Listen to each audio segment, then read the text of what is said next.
We're here with the players and part of the management after a 4-0 victory, away victory against Stonewall. It seems emphatic, but was it, Jack? In the end, it was. I think, fortunately, we know how we've played Stonewall enough times. We know how they're going to play. Very, very similar to Sporting Hackney last week. I thought the first sort of 10 minutes we weren't at it at all. It was a bit bitty. I don't know, not maybe the occasion, but just the fact of the sort of wind and all these other sort of things. And to be fair, they always give a lot when they're going forwards. So we struggled a little bit the first 10 minutes, but as soon as we realised we can play football, as soon as we realised the quality we had and the sort of combination plays that were cutting them open every single time, we just kept doing it. And what's happened now, in recent weeks, we're creating chances and not scoring. Now, when we're getting 2-3 chances in the first half, we're putting them away. And that was just the basis of us to do that victory. So, from about 25 minutes onwards, no doubts whatsoever, we were by far the better team. They were lucky not to concede in the second half as well. They were lucky to only have 10 men at the end of the day. So, just a great day for us, really. Charlie, you played the Beckenbauer role. I mean, how does it feel? A bit before my time. Yeah, it's alright. I played I'm old enough to remember it. Me too. Yeah, I like it in there. Like, it's, you know, I played a lot in midfield in my career, but also a lot of centre back as well. And like, you got the whole game in front of you. And when you got people like Jack behind you talking you through the game, you've got like really athletic fullbacks on both sides, and you got Tafari sat next to me, who's just an absolute Rolls Royce and so comfortable on the ball. Just calm back there. So yeah, I really enjoyed it. Well, there was something kind of unusual from last week. Last week we didn't always have to pass out. Now, even when they pressed, somehow the back four had actually kind of worked out a kind of a routine to get the angles so there's pass out. I mean, that was demonstrated. Jack wasn't punting it up all the time. He was prepared to pass it on the ground. Now, what happened? What's changed? I think like if you look at the three centre midfielders who played today, and you know Samba, who was in there last week, all of those players are absolute technicians on the ball. Like Briggs' whole game is playing in the tight, touches around the corner, clips 70 yards. Arthur can receive the ball, he's back to goal, and a man like right behind him. Finn as well is going to be an absolute player, honestly. So like, as a back four, when you got people who are that technical in front of you, it calms the whole thing down, and like it allows you to feel confident playing into that space. Jack can put clips into there, and then you can progress up the pitch slowly rather than punting it forward. Stu, I would congratulate the management, right? Yep. But it was a kind of a performance. Do you think the result flattered us? No, not at all. I thought we could have pushed on. I mean, that first half was quality. We spoke about it in the dressing room about staying disciplined. You know, the importance of a clean sheet again as well. Absolutely brilliant. And no, definitely didn't flatter us. We deserved every goal and every effort we put in the first half. Obviously, getting down a bit in the second half, they just sat back with 10 men, and we could have been a bit more clinical. But there's no way that we didn't deserve any of that today. That was a testament to these lads, big time. Yeah. But there was a phase in the first half. If you look at the first part of the first half, they were the team on the front foot, and then we went through a phase. A very short phase, I think it was about 20 minutes, bang, bang, bang, the goals. And then we got a double penalty, and it's kind of, you know, miracles do happen. Yeah. Emil, if you're listening to this, miracles happen. About all the games today, did I say that out loud? Yeah, no, I mean, we know what Stonewall are like. They're a strong team, they came at us. We almost shot ourselves in the foot in the last, in the first minute or two. Probably about third minute or something when we had Jack did a one-on-one save, and then after that, honestly, I thought we were a top team all day long. We took our foot off the gas rather than them doing anything else, and that's a great result. And it pushes us up the league, gets us ready for another big game next week. It's London, which we can't wait to get to that one as well. Jack, something has kind of happened. We may not be kind of, you know, running through midfield like a Rolls Royce, but you're not making the kind of the dramatic saves, you know, one after the other. What has changed? Because you can see the game in front of you unfolding, and you can see when you're going to be called to duty, right? But something has changed. What has changed? I think we've got ourselves a steady back four now. We were chopping and changing a lot in pre-season. a lot of people out of position, a lot of injuries, a lot of people away. Something that you just got to take with amateur football, really. But we've got my man here, who's an unbelievable defender, a calming influence on the back four. We've got people that are really, really good defenders. We've got people that are technicians. This guy's both, do you know what I mean? And it's no coincidence that the last sort of 3 games, I think it is, we've had the same sort of back four, and then managed to be economists, managed to be good. I think we just train better, really, in terms of what we're doing.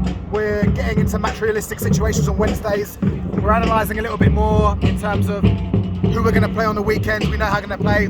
It's one thing to go into a game knowing we've got better players than everyone else, but it doesn't mean anything if we don't play properly, if we don't play to our strengths, if we don't deal with their threats as well.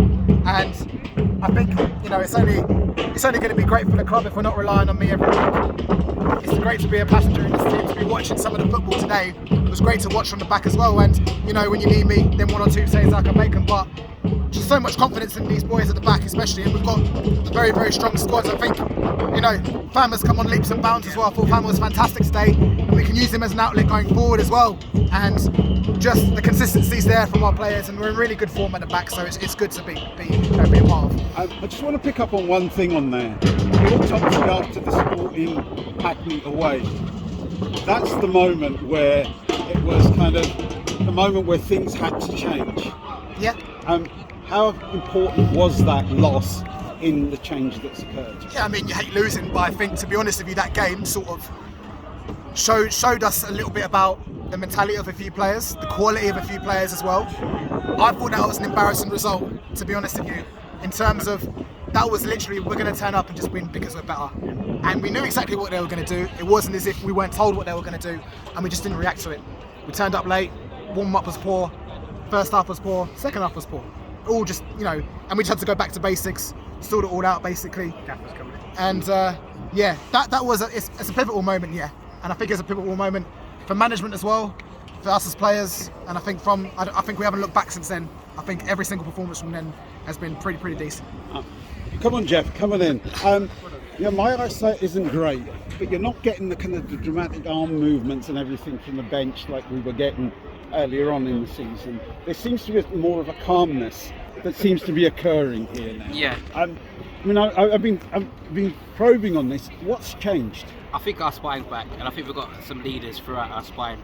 So I think we can leave it to them to do what we need to do from the bench. Obviously, with the fans there, it's very difficult often to get messages across. But when you've got like Jack, Charlie, Briggs, all leaders, experienced players, been there, done it, so they all know what we're trying to portray through the team. And I think the best dressing rooms always have those sort of senior leaders in there that kind of self-manage it, where we just obviously do the tactics and whatnot, but these guys know what to do, and obviously the performances that they're putting in, you know, it's great to see. You know, it's beautiful to watch. Our team relatively getting into shape consistently and doing what's asked, you know, and that's what Charlie, you've been out of the team and back into the team, right? Is it just performances that will keep you there? Yeah, presumably. I think, you know, none of us are under any illusions that this is the biggest club in the league, probably. And like Jack says, I think we have the best players in the league. I'm pretty convinced of that. And you know, none of us are under any illusions that if you don't perform, you've got 3 other guys waiting to take your spot. So, you know, they've said it to us from day one since we joined this club. If you're not in the team, you've got to stay patient. Opportunities will come, and if they come, you've got to try and take them. So I'm under no illusions that you've got to keep playing well to stay in the team, and if you don't, you should be out. So do you rehearse your game before about calmness and in the mirror? You know, and you're also are you rehearsing when Jack is going to pass out to you? Are you facing the play, or are you going to turn? What are you going to do?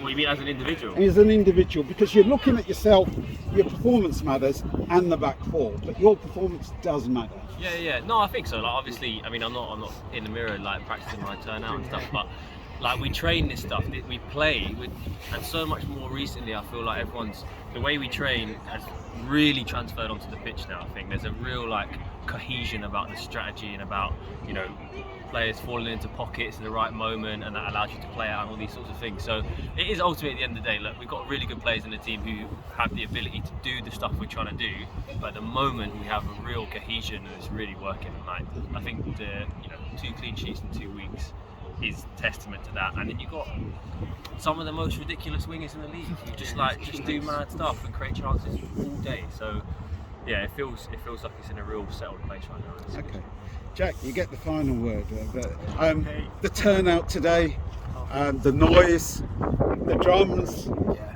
the fan cohesion. Yeah, obviously we're in solidarity with what Stonewall are about. But I said to the people in the group, I said, until you get on the pitch, I'm not giving anybody any favours. They're a tough competitor. They wanted to beat us as much as we want to beat them.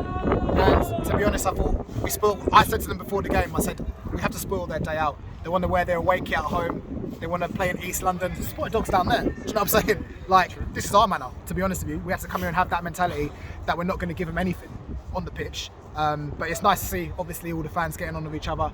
I think we were louder, only 150 seats, obviously, because of the venue that we were in. But I think we had a few more. I think we had a few more than 100. We could have, on the top as well. We could have sold that 10 times over, to be honest with you. So really great turnout from the fans, and obviously when it was getting a bit of a lull in the second half, they sort of pushed us through and kept us concentrated. And yeah, we appreciate them so much. Okay, I'm going to go beyond the last word then, Geoff. Why didn't we go for the goal difference in the second half? I think you've got to ask people like Noah and Arthur that, really. I mean, they should be burying, really. They should be burying. I mean, we tried, but I think the natural lull that happens sometimes when it becomes easy, players sort of go back into second, third gear. You can only do so much from the bench, but the main thing was the clean sheet, I think, because obviously defensively that's been our issue kind of whole season, and to keep a second clean sheet on the bounce is exactly what we need. Obviously going into North West London, which will be a tougher game, so we will be testing next week. Congratulations on the victory, and onward to next week. Let's make a difference. Thank you. Thank you.